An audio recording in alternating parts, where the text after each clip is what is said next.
Hi, my name is Jennifer Thomas. I'm holding my phone up here, trying to orientate it so I can see in the rearview mirror of the screen.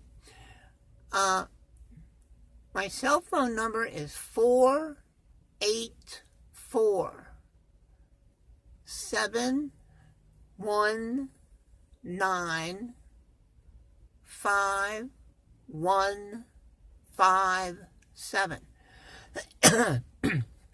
Excuse me.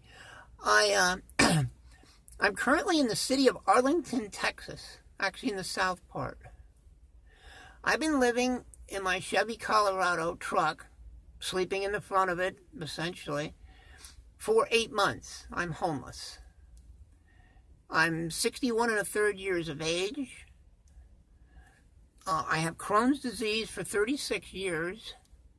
It's fairly reasonable right now, but once in a while it acts up a little.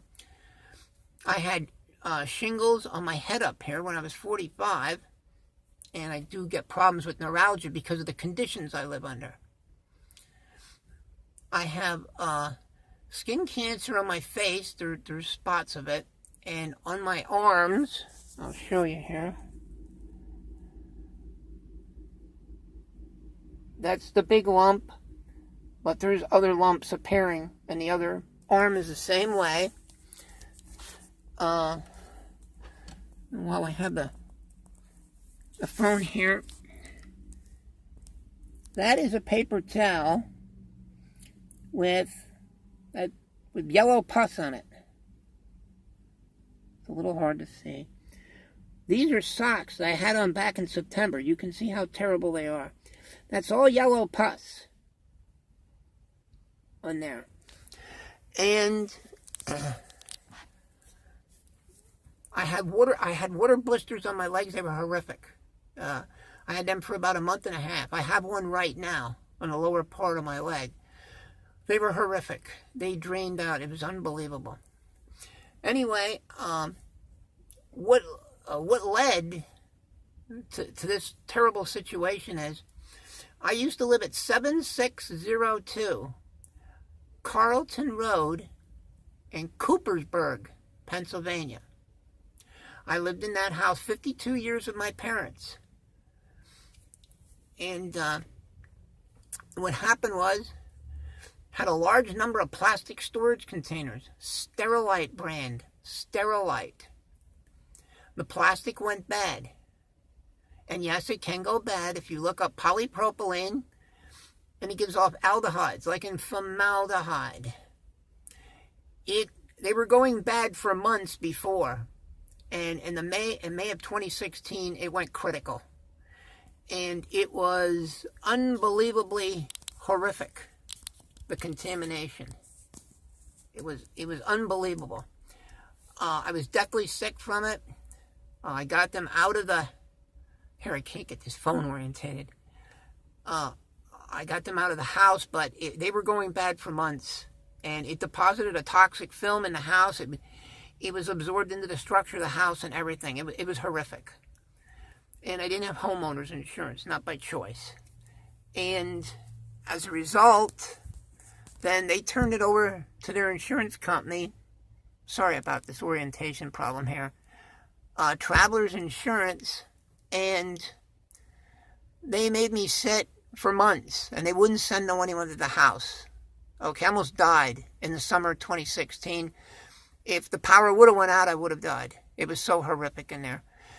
And they sent a guy, an independent guy, Steve High of High EHS. That stands for Environmental Health and Safety. He took air readings in the house. It did confirm aldehydes. 2 different aldehydes, and another chemical. He took the air readings, though, with all the windows open and all the fans running. I had enough fans in there to power an Air Force bomber. That's how many fans were running in that house to keep it ventilated.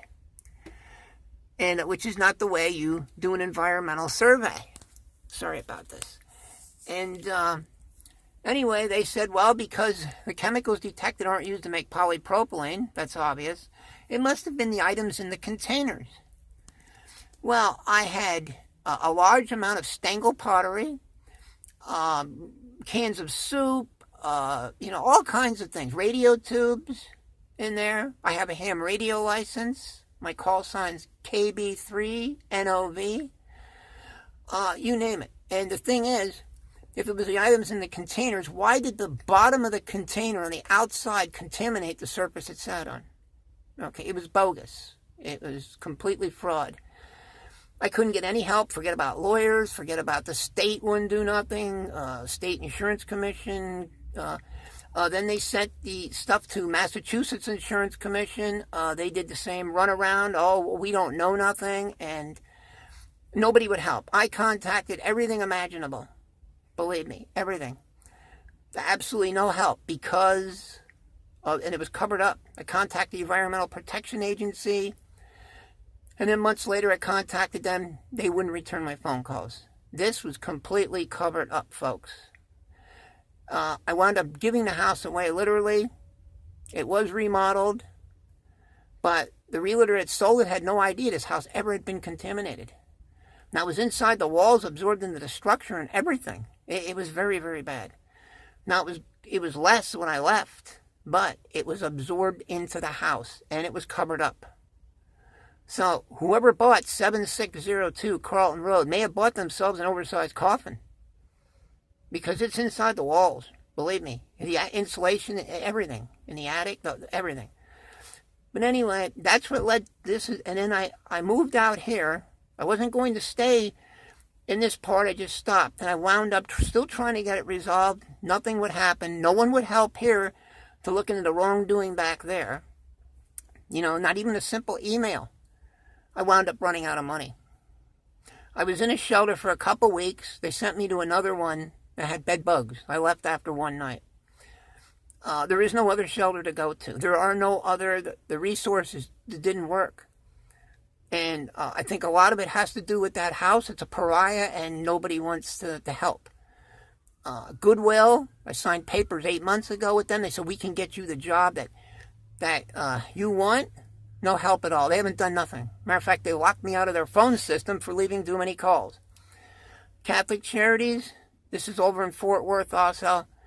6.5 months, no assistance whatsoever. And the big thing was to get the job, which is to live and work on a farm or a ranch, fixing things and doing things. If you look on Google Street View, you can see there where I lived, and I lived rural. And the city's okay to visit, but, it's not really a good environment for me. I'm not used to it, especially under these terrible conditions I'm living under. I haven't bathed in 5 months. And my truck's developing a problem. I don't get any help at all. So if anyone says, oh, have you tried calling here? Trust me, I've been there and done that. It seems like it's a waiting game. And the waiting game is, will Jennifer's truck quit running, or will Jennifer just simply die? I've had 8 strokes since this ordeal began with the house. That doesn't mean I can't work. That there. And it just means that I've had a lot of problems. I had a stroke 2 weeks ago, a little over that. It affected the left side of my face to where it got numb for 2 days. I've never had that happen before. And my left eye started hemorrhaging. It's gotten better. There was dots in it, and there's still a cloud floating around in there. But this is the thing, and it's the same old story. Nobody will do anything on an official level. The only help I ever got was from individuals themselves. Where are we at on the time here? Was from individuals who I wouldn't be around if it wouldn't be for kind-hearted people here in Arlington. I called the mayor's office here in Fort Worth, the police, forget it. Nobody cared. It's that simple. And I'm fairly certain it has to do with the house and how it was covered up. I mean, I was told by one of the police, just forget about your house. It's gone now. That was the house that I watched my mother turn into an 8-year-old child because she had Alzheimer's. My father and I cared for her for all those years. She had it for like 9 years about. But in her final years, she turned into an 8-year-old child, literally, from it. And we cared for her there. And it's just unbelievable what I've been put through for no reason. a lot of health problems I previously didn't have. I'm sensitized to aldehydes. I have to be careful in perfume. It's an aldehyde. And it will cause chest pains. My blood pressure will go out of control from it. That doesn't mean I can't work. It means I need to stay away from certain things. But I have a U-Haul storage unit. It's past due, and they're going to auction this stuff off in it soon. If somebody has a little open space, 6 foot by 8 foot by 3 foot high, I will accommodate it.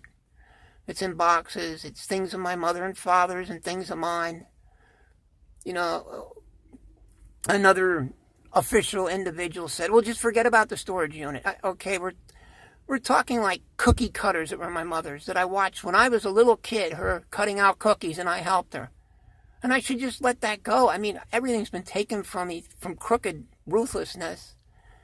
And this could happen to you folks. I hope it doesn't. But you could be their next victim. Okay, and I hope it doesn't. But you could be their next victim. Believe me. So I'm unfortunately asking for help here. And, you know, any assistance that you could give. I haven't bathed in 5 months. Okay, there's no shelter for me to go to. I need to really get the farmer to ranch job, fixing things and doing things. I can do electrical to commercial standards, even though I don't have a license. Basic carpentry, masonry, automotive, I can do. I'm good with tools. I was an oil burner service technician for 22 years, was one of the things I did. Where are we at on the time here? Okay. Don't want to go too long, folks. You know, but I need to get away from the city here. It's toxic for me. So I'm going to do that GoFundMe thing. I hate to ask, but somebody said I should do that. So, but the thing is, I'm not just looking for somebody, oh, will give me money and keep living in these horrible conditions like this, you know. To live and work on a farm or a ranch, as long as they don't slaughter animals, I don't eat meat. I quit years ago. Medical insurance would definitely, I need that. I'm willing to go anywhere in Texas, and I'm more than willing to go to Arkansas. They have medical insurance, Medicaid for a single adult there. So they don't here in Texas. They do in Pennsylvania, but not here. But like I said, I'm good with tools and that there. And I drove around in a service truck for 20 of those 22 years by myself most of the time. So, you know, I can work unsupervised. I don't need somebody holding my hand constantly. I was a department manager in a Sears Hardware for 4 years one time. So, but I can't, it seems like a waiting game to see when's Jennifer going to die. That's what it is. No official levels will help. So, I think I've covered everything. I don't want to go too much longer. But if you see this video and you've helped me out, thank you again for the help. There have been people who have helped generously, but my time's running out. I can't live much longer at this. It's just intolerable, and it's getting colder and colder. So, please, if you can help me, and like I said, my storage unit, I'm so worried about this, of losing things that were my mom and dad's, you know, and getting out of this truck. And it's developing a problem, and I'm not certain what it is, but it is developing a problem. The oil's overdue by 700 miles to be changed, which I'm very picky about that. This truck was in showroom condition 8 months ago. And, yeah, it's just, I don't get no help, and it seems like, well, let's see when the truck quits running or Jennifer dies. And that's basically it. But I don't get help on an official level at all. Okay. The only thing I get is an EBT for food stamps, and that's it. Not anybody can get that. So, so thank you for watching this. And, and by the way, feel free to email or call Sterilite Corporation and Travelers Insurance and say, why was this done to this woman? Why were these crooked things done? Nobody would look into it. They are crimes. Okay? I still want them to compensate me for my house and my loss. I don't have nothing. I got no credit rating. I got nothing, folks, at this age. And, you know, and if you want to email or send a text or whatever that is, the city of Arlington and Fort Worth, because Catholic Charities and Goodwill are over there, and say, why is this going on? Well, why is this being allowed to go on like this? Because the resources failed, folks. To continually say to somebody, we'll offer you resources, you can go back to the bedbug shelter, is not a resource. Nobody says I talk to will go there. You know, so thank you for watching. 484-719-5157. My actual phone that I use, let me get it here quick. I don't want to use up too much time here. You won't watch the video. There we go. Is one of these phones, folks. So it receives a text message, but I cannot send any on it. I can only receive them. I don't pay for sending text messages, but obviously you can leave voice messages on it. But it's the Consumer Cellular old folks phone. Since I'm an old folk, that's why I got the phone. Anyway, anything you can do to help. Like I said, I'm very worried about my storage unit. And of course, finances are a problem, and I need to get away. The farm or the ranch job is so important because they've never helped me with that, and that's what I really needed. You know, to live and work on a farm or a ranch, as long as they're not slaughtering animals, like I said. Can be in Texas here. Doesn't have to be in this area, obviously. Or Arkansas, that's good too. So. If you're watching this, please, if you can help, I would greatly appreciate it. Very, very much. Thank you and have a nice day.